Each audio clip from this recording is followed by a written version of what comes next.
Welcome in, gang. Tom Eriquezzo here with Matt Skinner and Bryce Sparling, and we are going to continue to preview the 2023 high school football season here in the West Georgia area. And Matt and Bryce, thank you for coming in. Want to talk first. Let's talk about the state championship teams first. You got to go with the two most successful teams from last year, if you will. And Bowden won the state championship. Carrollton finished runner-up in the state championship game. Let's start with the Bowden Red Devils. Guys, Bowden still got tons of skilled athletes. You got your Pro, you got Wyndham, you got Beasley. You know, that is a mouthful right there, but then you talk about Perkins, and then you start talking about they got to move in, I think, from Heflin at quarterback. But I think the question on every Red Devil's mind is, who are those five men going to be up front? And those hog mollies, after what they had last year with those seniors on that offensive line and how good they were, again, I think the question for most Bowden Red Devils is, can we block up front? And if we can, Bowden's got another chance. Talk a little bit about that. Yeah, I mean, that's football in general right there. You know, as a former offensive lineman, obviously the most important position on the field is the offensive line. That's what Coach Thompson said. Hey, that's most important right there. It starts at the point of attack. They're the smartest people, too. That's right. That's, you know, right here. I get accused all the time of being the smartest person in the room all the time. Well, you are in this room.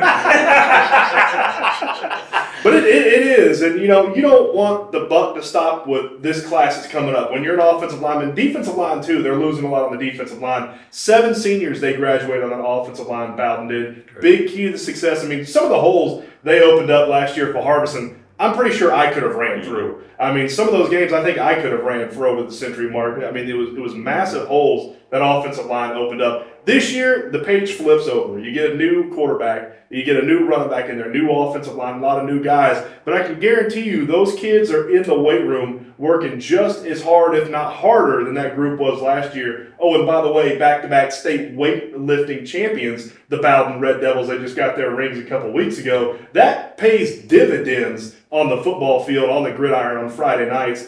Iron sharpens iron. When you have that class that graduated last year, those offensive linemen, they got to train these juniors, sophomores, soon-to-be seniors coming up. They know what's ahead of them. They know what they have to do, and they know what footsteps they are walking in from last year. They're going to live up to that billing. I can promise you on Friday nights, they're going to be ready to go. But it's the vocal leadership, right? The Aiden Nunns, the Mason Stumpy Baileys and Quay Calloway and the Stone Kid. I mean, those guys were vocal leaders, not only on the field, but off the field and in the weight room. And you know Coach Finley is all about that weight room. And like you said, back-to-back state championships and weightlifting. But if they can find a way to replace those kids, not only on the field, but kind of off the field and in the locker room, then they've got all the pieces. The pieces are there, but you got to have 5 linemen that can block. And you know, in single-A football, you're going to have to play both ways. And all those kids played both ways last year and did it very successfully. But Bowden's going to be a very fun team. And I don't think there's anything more awesome than hearing Tom Eriquezzo yell, "Beasley! Beasley! Beasley!" Hey, and let me tell you something. This kid has an opportunity his senior year to be the player of the year. I really believe that he's got the capability. He's on the right team at the right time, and I really think that Beasley could come out player of the year. The most valuable player, right? Because, I mean, last year, yes, you had Harbison and you had that offensive line, but Jordan Beasley, he played quarterback for 3 games. Won 3 games against 3 playoff teams, 2 Final Four teams. Won them. And won them. When you knew that they were going to line up and run the football, and him carrying the load and being that guy on defense as well. So you make a good point with Beasley, Tom. He's got a great chance to do that. He does. But getting back to that offensive line in this Bowden football team, Casey and I were talking about it. You and I have talked about it. I was talking with Coach Tollison and Coach Birchfield about it. When you take some kids that was as successful as these seniors were this past year on that offensive line, the guys that they were going up against and they were practicing against every single day are the guys that's now going to step up. they're the next man up. So first of all, they learned how those guys did it. They learned what made those guys successful, and they don't want to be the downfall of another good or a back-to-back team. So I really feel like I think Bowden's going to be all right with that offensive line, and especially with all those skill players by the time they get to the playoffs. Well, it's the main reason you see a lot of the big franchises in college football right now, Georgia, Alabama, Ohio State, when they get things running, their number ones are playing against number twos. Well, those number twos, they can start on a lot of teams. Right. And you're getting those number twos playing against those number ones. It's like I said, iron sharpens iron. I mean, these kids were going up against some of the best offensive linemen Single A had to offer last year. So they've been through the grind. They've paid their dues. They've waited their time. They've been chomping at the bit all season long to get their chance, their time to shine, if you will. And I'm telling you, on Friday nights, they're going to show that offensive line, defensive line, there's not going to be a drop-off from last year. Well, and the thing about it is, to me, again, going along with what you said, with all the skill players that Bowden had, without that offensive line, they never make it to that state championship and win it. And that is as good an offensive line as I've ever seen out here in this area, out in the West Georgia. Don't get me wrong, folks. There have been some really good offensive lines. But those kids that Bowden had last year, they really were special. And we know about T.J. Harbison coming back, or coming in last year and really carrying the load and getting that team and kind of carrying them the second half of the season. But Luke Wyndham, guys, was an iron. He's an Iron Man. I mean, he's a guy. He's probably one of the fastest kids in the area. And then he takes the big hit, has the concussion, comes back, battles back from the concussion, and then tears his ACL. Right. And he is. They say he's as fast as ever. For the last time I talked to him with the Bowden State playoff game, he was looking good in baseball. Where he's not playing, obviously, but he was looking pretty good. So I'm thinking he might. If you do a comeback player of the year, he's probably the guy. He's probably going to be your guy. He needs to be that guy, right, for Bowden, because outside of Wyndham and Beasley, you got Caden Prothro, who's getting a lot of offers. I mean, he's just rolling them in. But then you got to find a guy to get him the ball, which, from what I hear y'all talk about, they got a nice track move in. Haven't seen him, don't even know the kid's name. I know there's a kid that moved in from Heflin. From what I understand, he's a pretty good quarterback. And the thing about this offense that we're looking at with Bowden this year, I'm not sure they need a great quarterback. No. They just need a good, solid game manager. leader. Game manager, per se. There you go. Moving on to Carrollton. Let's talk about Carrollton. 14-0. They go to the state championship game. They give up a lot of points in that game. They almost gave up as much points in that game as they did almost the whole regular season. Very good defense that Carrollton had. That was some really good cats that they played against. Whenever you start talking about that Mill Creek team, that's the understatement right there. Well, Caleb Downs kid's already probably going to start at Alabama next year, and then Jamal Anderson's son had a pick six in the Clemson spring game. 3 months after blocking the field goal and running it back. But just a tremendous year for Carrollton last year. Not a lot of people. Most publications had them finishing second or third in the region behind Westlake and Pebblebrook. East Coweta. I'm sorry, my fault, but. They didn't buy into any of that. They just kept their heads down and kept working. And anybody who knows Coach Joey King knows that he could give two craps about what other people are saying about him. I promise. He's focused on the 100 kids that he's got in his room and his coaches. Everything else outside of that is gravy, because everybody knows that Carrollton's getting a lot of attention right now, and rightfully so, with the players that we have with Bryce Hicks and Caleb Odom. Julian Lewis, obviously, and a lot of young guys that are coming back.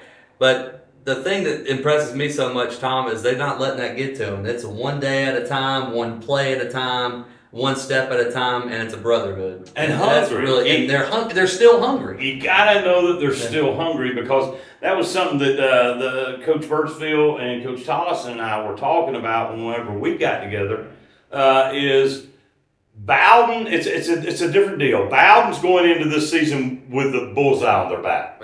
Everybody's coming after them. Everybody's going to give them their best game. They're the defending state champions. They're probably going to come out ranked number 1 or 2 in the state whenever the season starts. So they're going to get everybody's best.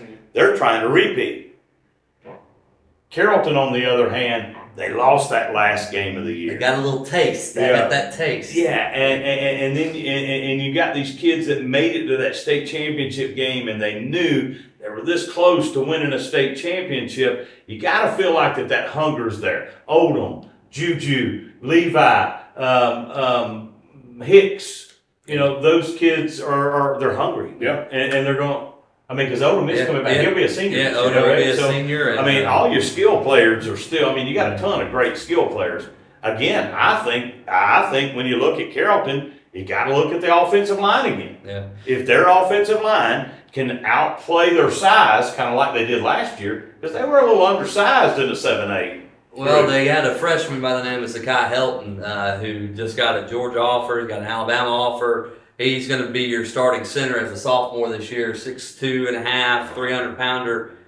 He's going to anchor that offensive line. And you got R.J. Sizemore and God-Gift Dudley, who have been 2-year starters, going on 3-year starters this year. Add in a Cole Norrid, Mateo Wells, some kids like that. The offensive line, Carrollton gets the ball out so quickly, and their quick passes are an extension of the run game. I wouldn't be surprised to see a lot of Bryce Hicks moving around in certain places, but Bryce Hicks, I mean, he had over 2,000 all-purpose yards. You had them all up last year, but you add in a guy like a Caleb Odom and then a Ryan Mosley who's going to step up this year, Christian Ward on the outside. There's so many names for Carrollton. Jordan White, the tight end, called over 10 touchdown passes last year, so just so many weapons. It's not just. I did not realize Jordan was back. I thought he was a senior. Yeah, he's coming back. So there's so many weapons on offense. It's kind of a pick your poison for a defense. It's going to drive defenses kind of crazy.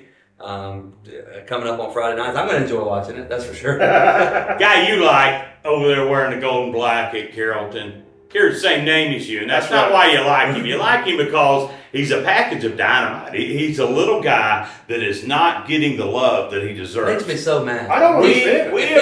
If he was 2 or 3 inches taller, he'd have every offer in America. Yep. Everywhere. I totally agree. Yep. Juju's surrounding entourage around him wouldn't be quite as much because Bryce being the senior this coming year. But I think he's the most underrated player in the state of Georgia. I'm not talking about in our area. I'm talking about the state. Mm-hmm. Bryce Hicks is a football player, and I've made the statement before, Jaquez Rogers, that played for the Falcons. Mm-hmm. That's kind of what he reminds me of.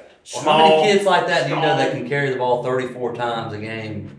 Or he carried the ball 34 times. Down the stretch in the playoffs, he was over 20 plus. He probably had 30 touches a game. Probably averaged about 30 touches at his size in 7A football. In 7A football. And Juju gets the praise, and rightly so. He's a phenomenal athlete, phenomenal football player. But we saw, I don't remember what game it was, Bryce Hicks went out for a couple drives. I think it might have been a whole quarter. And the Carrollton offense stalled a little bit. I mean, Bryce Hicks is the engine to that insanely powerful and talented Carrollton Trojans offense, and I love this kid. I'm gonna any chance I get to preach about how good Bryce Hicks is and how great of a football player he is, I'm gonna take that chance because he is criminally under recruited, and I don't understand the reason why, because that kid does nothing but produce on Friday. You don't check a box, you're right. You know, you don't check the height box. Yeah. You don't check the weight box. Kid can play football. Listen, turn the film on. Yeah, exactly. Turn the film on and watch it. Somebody is going to get one heck of a ball player out of him whenever he decides where he is going to go. Because somebody's going to give him something if it's a small school. Mm-hmm. I don't understand why West Georgia's not over there knocking on their door. If it were me, I'd be over there. Bryce does have some big offers. Got a Coastal Carolina offer, a Memphis offer, some UCF, I think, is coming in and recruiting them. So there's some schools out there. They're going to get a steal. I mean, they're going to get a steal. Well, you know, that's one of the good things about Bryce playing with Juju and playing with Caleb, who are both getting big-time offers, and Jacob, that these big schools are going to come to watch Jacob, to watch Caleb, to watch Juju, and they're going to get to see a Bryce Hicks show. Yeah. You know, Bryce Hicks is going to be able to perform on some of the biggest stages this year with some big recruits in that stadium. I wouldn't be surprised at the end of the season if he doesn't have some of these Power 5 SEC schools knocking down his door. That's the thing about, you know, a lot of people are going to be watching Carrollton football games for let's go see what Julian Lewis did this past week. Mm-hmm. Let's go see what Caleb Odom did. And you're going to turn on the film and you're going to see a God-Gift Dudley who's not getting the praise I think he deserves and blocking his tail off. You're going to see the Jacob Levies, who probably going to wrestle in college more than likely, but. Man, if he were a couple more inches, he could play. He's a D1. He's a D1 football. That guy is a freak athlete.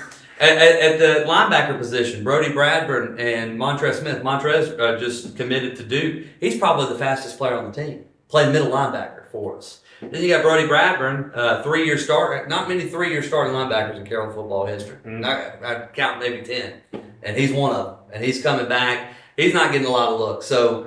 I'm telling you, the mindset of this team is really special. This offseason has been awesome to watch so far, and I'm ready for August 11th when they tee it up against your alma mater. Yeah, we got Alexander. We got several more teams to go through, and not a lot of time on this segment. So let's talk about one more team in the area, and this team is very interesting football team to me. Is the Central Lions. Central has an opportunity to be as good as they have been in 40 years, maybe. They have a ton of running backs that can do it. They don't just they got some cats that can do it. They got a young kid in JR coming in as a freshman quarterback, a lot of talk, a lot of hype about him as well. But you got Powell. Powell at quarterback. He's going to be a senior. He's been under center at Central since a freshman year. The kid's got the experience. He's got the know-how. He can throw and run the football. I would like to see him run with him a little more. I said that last year. He's just a gamer. I think the right word is just a gamer. And he's a winner. I think the kid's a winner. You know what I'm saying? So there's a lot of things that's going to be going on over there. They got some good offensive linemen, defensive linemen, secondary players. They got skilled players over there at Central as well. I think this year is going to be the team that I'm looking to the most myself and want to see how they progress is the Central team. Well, I think you look at the region, right? Cedartown has been just one of the best teams in all the classifications the last couple of years. They are losing a lot off their state runner-up team. Now, don't get me wrong, they still got the kids. They got some cats now. They still got a lot of players, but I think this talent-wise, if you just look at all the rosters, I think Central's team is probably top. I mean, up there with Cedartown. It is Central's to take, in my true, honest opinion. And I know there's a lot of talk about the quarterback position. In my philosophy, I'm going to run the ball until you can't stop me, and I've got Jonas Walton and Cam Bolton in my backfield. I'm handing the ball off, say, yes, sir, thank you, sir, can I have another? Whoever plays quarterback, great. Devin Powell's been your guy. He's been your starter for 2 years. I don't see why you get away from that unless it's just a practice thing. I'm not at your practice. Coach, I'm not in the weight room. I'm not off the field. That's all going to be handled by the coaches in a professional manner, I'm sure. But unless he's just way step ahead of Devin, then I don't see why Powell doesn't start. But why? Who cares about a quarterback position when you got Jonas Walton and Cam Bolton? That's sort of like what I said about Bowden last year, about how good the offensive line block for Bowden I could run. I can play quarterback this year for Central because I can hand the ball. And they had Robert McNeil. Just power, dive. I can hand the ball. People forget about that with Bowden. They had literally Robert McNeil, who probably will go down as a top 10 player, my all-time top 10 players in West Georgia football history because of what he meant to the Bowden program over those 4 years and the leadership that he had. But it's all about TJ. We talked about TJ Harvison and Jordan Beasley. We didn't mention Robert McNeil. Yeah, Robert and McNeil very, very good. But here's the thing. I screamed Buck Blue. Yeah. Buck Blue made one pass that we all know of, and he threw the ball to Lindsey Scott. A 7-yard slam. Come on. 7-yard pass. He threw the ball 7 yards, exactly. But he completed it. But the deal was 35 times a game he was turning around and handing it off to Bruce Walker. Yep. And whenever you start talking about the running backs in Walton and Bolton over there at Central, I mean, you got a 1-2 punch that nobody around here's got. And you have a guy leading the way who kind of plays that. He did last year. I don't know the new philosophy of Coach Brown coming in, but one of my favorite players last year to watch was Ty Brewer. Mm-hmm. He's just a bruiser. He's a bruiser, and he kind of opens up those holes as the lead blocker a lot of the time. And I'll say he's a really good defensive player as well for him. But Ty Brewer's just a fun player to watch. But like I said, why even worry about throwing the ball when you got those two cats? Just hand it off. Yeah. Hand it off. You know, one of the X factors I think out there in Central is going to be their long snapper, Nate the Hammer Horsley. The Hammer. Nate the Hammer Horsley. He's going to be the. He's coming up. He's not. He's the difference maker. He's not going to just be a long snapper. He's going to play middle linebacker. I guarantee you that he'll have the defense in the right spot for him. Well, I'm telling you, Central to me, they're the team that I think they could surprise everybody in this area. I think they could win a region championship, and I think they could make a deep run to the playoffs if they get that #1 seed. They got to get some games at home. You know, looking at the playoff brackets, and of course here we are. Don't you love it? June, July, talking. It ain't even July. We're talking about football. We're talking about football brackets, but. Look at who they've had to play in the first couple of rounds. You know, you got to be the 1 seed the way that the brackets line up, or you're hosting a very tough opponent. Or if you're the 3 seed, you're on the road against a very tough team, and you gotta win the region. That should be Central's #1 priority, winning the region, and they go from there. Have they came out with the region matchups for the playoffs yet?